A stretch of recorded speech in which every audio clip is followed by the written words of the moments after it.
Olá pessoal, professor Gilberto voltando com você novamente pelo canal Matemática Já. Estou trabalhando em uma playlist de função polinomial do segundo grau, também chamada de função quadrática. Fiz vídeos anteriores, está aí na sequência, dentro da playlist, de como chegar ao x do vértice e ao y do vértice de uma parábola, usando fórmulas. Demonstrei essas fórmulas, inclusive. Vamos usar essas informações agora para a gente fazer a representação gráfica completa e depois também vamos fazer uma interpretação sobre a imagem da função. E vamos definir, evidentemente, ponto máximo ou mínimo, a depender do tipo de concavidade que nós vamos identificar. Nós começamos assim. Aqui está a função y é igual a 2x² menos 3x mais 1. Então, correspondendo a uma equação, o A, nesse caso, é o 2, o B é o menos 3 e o C é o número 1. A, B, C. Eu vou identificar se essa função tem raízes reais. Então, para isso, eu faço delta. Porque se não tiver raízes reais, a gente vai por outros caminhos para fazer o gráfico. Delta é igual a b ao quadrado menos 4 vezes o a vezes o c. Isso aqui, matemática fundamental. Delta é igual a b. Então, é menos 3 ao quadrado menos 4 vezes o a, que é 2. É 2. Esse 2 aqui. Vezes o c, que é 1. Então, tudo aqui é multiplicação. O delta vai ser igual. Menos 3 ao quadrado é 9 positivo. E aqui vai dar um negativo. Menos 4 vezes 2 vezes 1 é menos 8. Então, nós temos delta igual a 1. Se o delta é igual a 1, ele é positivo. Consequentemente, tem duas raízes reais distintas. Então, vamos mostrar que o x1 é diferente do x2. Ou seja, uma raiz é diferente da outra. É o que acontece quando o delta é positivo. Se tivermos aqui um delta igual a 1, é um delta positivo. Bom, vamos encontrar as coordenadas do vértice. O x do vértice, o y do vértice. Usando fórmulas que eu já demonstrei. Tá? Então, vamos agora trabalhar no vértice. Para se achar o x do vértice, é menos b sobre 2 vezes o a. Então, o x do vértice dessa parábola é menos b. Aqui está o b. Como tem menos na fórmula, eu vou substituir por um valor que é menos, vai ficar mais. Então, é 3. E 2 vezes o a. O a é 2. Então, 2 vezes 2, 4. Então, o x do vértice é 3 sobre 4. 3 quartos. Quando você já sabe o x do vértice, se você quiser saber o y do vértice, pode também substituir. Em certos casos, dá uma conta fácil. Nesse caso aqui não é conveniente, é melhor usar a fórmula. Então, agora eu vou encontrar o y do vértice. O y do vértice, também já foi demonstrado, é menos delta sobre 4 vezes o a. 4 vezes o a. Então, o y do vértice será menos delta. O delta é 1. Então, menos 1. Sobre 4 vezes o a. Como o a é 2, 4 vezes 2, troco o a por 2, 4 vezes 2, 8. Então, é menos 1 oitavo. Então, tá aí. Vamos destacar esse ponto, né? Para ficar bem visível. O vértice. X do vértice, y do vértice, é claro, eles estão formando um ponto chamado vértice. Tem o x que é 3 sobre 4, aqui, estou passando a limpo, e um y que é menos 1 sobre 8. Então, esse é o vértice. Aqui nós temos o valor x e o valor y. Bom, como nós queremos fazer bem completo, vamos achar as raízes, tá? Já que estou dizendo que são duas raízes distintas, porque o delta foi positivo. x vai ser igual, forma de Bhaskara, pessoal, menos o b, mais ou menos a raiz quadrada de delta, ao invés de escrever b ao quadrado menos 4 vezes a vezes c aqui, eu já coloco o resultado que eu já sei quanto vale o delta. 1. Dividido por 2 vezes o a. O a é 2, então 4. 2 vezes 2, 4. Então nós teremos um x. X é igual a menos b. Aqui está o b. Menos, da fórmula, vem esse negativo para cá, então fica positivo. Mais ou menos raiz quadrada de 1, que é 1, dividido por 4.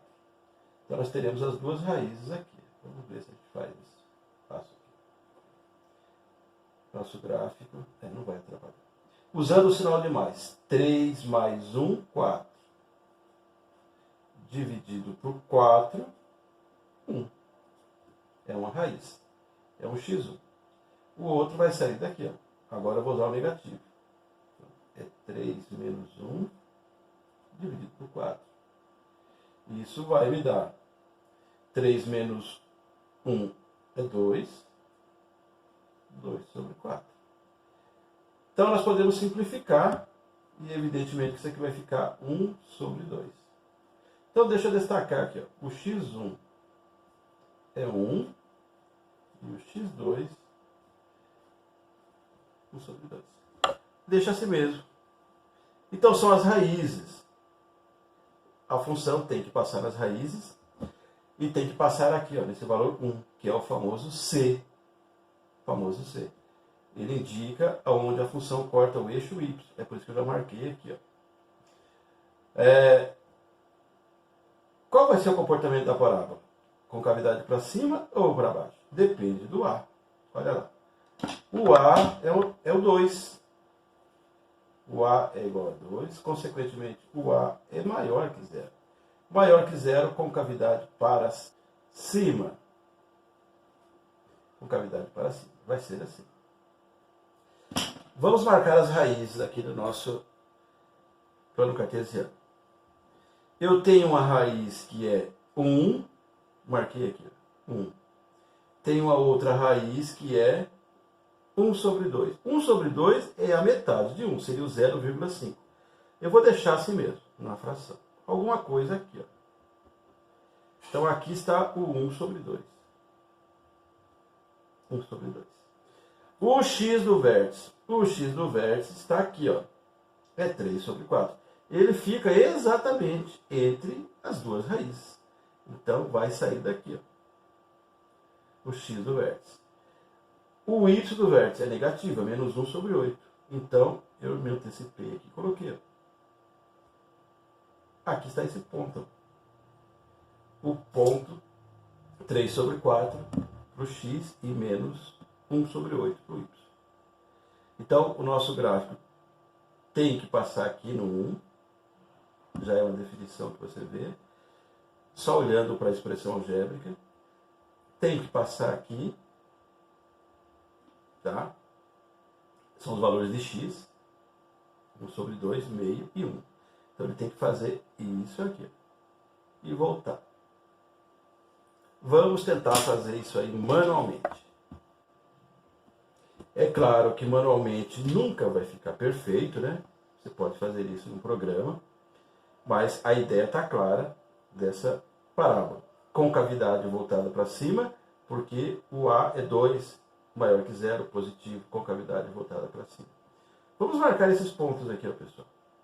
Aqui eu tenho ponto 0 e 1. Aqui são as raízes, encobriu aqui, mas eu vou colocar a raiz. O ponto, a raiz é 1 sobre 2, para o x, e o y é 0. Sempre assim. Aqui eu tenho um x valendo 1, e o y também é 0. A imagem para o valor que é raiz, é sempre um y igual a 0. Aqui está o vértice, que nós encontramos no começo. Também vou marcá-lo. Tem coordenadas para o x 3 sobre 4 e para o y menos 1 sobre 8. É aqui. Ó. 1 sobre 0, 1 e 0 é aqui, meio e 0 é aqui, e aqui é exatamente o vértice. Ele faz a volta aqui. Bom, a ideia está bem clara. O exercício vai nos pedir para definir o valor máximo ou mínimo da função. Quando nós temos a concavidade voltada para cima, nós temos o valor mínimo. Eu conheço esse valor mínimo. E agora ele vai para o mais infinito. Então, qual é o valor que eu vou indicar? Vou indicar isso aqui, o valor em y. Então, eu vou escrever aqui, ó. Então, nesse caso, teremos um valor mínimo e é um y igual a menos 1 sobre 8. Vamos também falar da imagem. A imagem é a projeção do gráfico da função reproduzida no eixo y. Então, você observa que ele vai começar a aparecer aqui no y valendo menos 1 sobre 8. Como isso aqui vai para o mais infinito, porque eu posso usar qualquer real aqui, tanto negativo quanto positivo. Então, nós vamos ter que indicar a imagem. Então, eu vou escrever uma sentença que vai indicar a imagem. Imagem, eu vou dizer assim, de y, já que a função está sendo indicada pelo y, é igual a um valor de y, que pertence ao conjunto dos números reais, tal que esse y é maior ou igual a menos 1 sobre 8. Então, essa é a imagem para essa função. Poderia escrever aqui imagem de f de x. Está tudo certo. Mas eu respeitei lá, foi indicado com y. Então, a imagem de y, ou seja, a imagem dessa função, são os valores de y que pertencem ao conjunto dos números reais, tal que esse y é maior ou igual a menos 1 sobre 8. E agora ele vai para o mais infinito. Porque vai sempre projetar a imagem aqui no eixo y. Tá aí, pessoal. Trabalhamos um exercício dentro da playlist de função polinomial do segundo grau, em que a gente tinha como objetivo determinar a representação gráfica, o seu vértice, o seu valor máximo ou mínimo, e também indicar a imagem, o conjunto imagem. Gostou desse exemplo? Deixe um like para o vídeo, compartilhe o material, faça a sua inscrição aqui no canal Matemática Já. Veja a playlist completa de função polinomial do segundo grau. Um abraço para você, sucesso, até o nosso próximo vídeo. Tchau!